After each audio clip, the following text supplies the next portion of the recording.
Hello students, welcome to my YouTube channel. দেখো, আজকে আমরা করব দ্য উইন্ড ক্যাপের অ্যাক্টিভিটি 1। এখানে কি বলেছে? Tick the collect alternative. ঠিক আছে, এখানে অনেকগুলি অল্টারনেটিভ অপশন দেওয়া আছে, 3টে করে দেওয়া আছে। সেখান থেকে আমাদেরকে সঠিকটা লিখতে হবে, টিক দিতে হবে। The lad had wanted to be a doctor, sportsman or sailor. ঠিক আছে, ল্যাড মানে বালকটি, ওয়ান্টেড টু বি এ হতে চেয়েছিল, কি হতে চেয়েছিল? ডাক্তার। স্পোর্টসম্যান মানে খেলোয়াড়, না সেলার মানে নাবিক। কি হতে চেয়েছিল? সে নাবিক হতে চেয়েছিল। তাহলে the lad had wanted to be a sailor. Mother told the lad that he knew the smell of the soil, food, flower. মা তাকে বলেছিল যে ছেলেটি নিউ মানে জানে, দ্য স্মেল অফ গন্ধ, কিসের গন্ধ জানে? মাটির, খাবারের, না ফুলের? তাহলে সে কৃষকের ছেলে, সে মাটির গন্ধ জানে, তাহলে এতে ঠিক টিক চিহ্ন দেবে। Sorry. John put the turtle on his back, head or hand. John টার্টলটিকে কোথায় রেখেছিল? মাথায় রেখেছিল, তাই না? বি। আচ্ছা, আমি এখানে করেছি হ্যান্ড, কারণ হাতে রেখেছিল, হাতের তালুতে রেখেছিল ফার্স্টে। এটা হেড হবে, ঠিক আছে।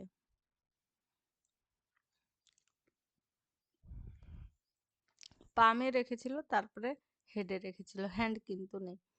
The ferryman wanted to know John's age, name, heart's desire. Ferryman জানতে চেয়েছিল, কি জানতে চেয়েছিল? এজ মানে বয়স, নেম মানে নাম, হার্টস ডিজায়ার মানে হৃদয়ের ইচ্ছে। ঠিক আছে, তাহলে কি জানতে চেয়েছিল? হৃদয়ের ইচ্ছে জানতে চেয়েছিল।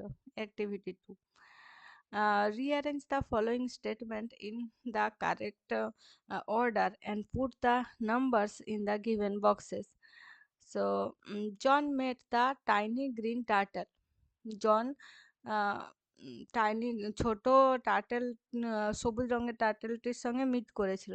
Mother said John was a farmer son. মা বলেছিল জন কৃষকের ছেলে। The turtle into change to a tiny green fairy man. তাহলে টার্টেলটি একটি ফেয়ারি ম্যান মানে পরি মানুষে রূপান্তরিত হয়েছিল। John plucked the turtle from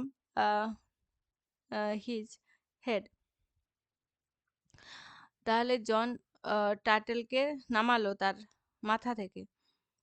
John did not express his wish. John তার ইচ্ছে প্রকাশ করতে পারলো না। জন বো ব্যাক, জন বো করলো। ঠিক আছে, তাহলে প্রথমে তো মাদার বলেছিল যে সে ফার্মার সন, এটা 1 নম্বর হবে। তারপরে জন টার্টেলের সঙ্গে আম, কি করলো? কথা বললো, এটা 2 নম্বর। তারপরে মাথা থেকে নামালো, তারপরে ফার্স্টে বো বেক করেছিল, তারপরে মাথায় রেখেছিল না, তারপরে আচ্ছা টার্টেলটিকে মাথায় রেখেছিল। জন বো বেক করলো, তারপর টার্টেলটিকে নামালো, তারপরে জন বো বেক করলো, মানে তারপরে টার্টেল চেঞ্জ হলো। আচ্ছা, তাহলে এখন বলি কি হবে। এটা হবে 1, 2 নাম্বারটা হবে 1, তারপরে তারপরে 1 নাম্বারটা হবে 2। Turtle change into tiny green fairy, এটা এটা পরে হবে। তাহলে John plug the turtle from his head, এটা 4 হবে। আর turtle change the tiny green fairy man, এটা 5 হবে। জন বো বেক করলো, এটা 6 হবে। আর 5এরটা একদম লাস্ট হবে 6। ঠিক আছে,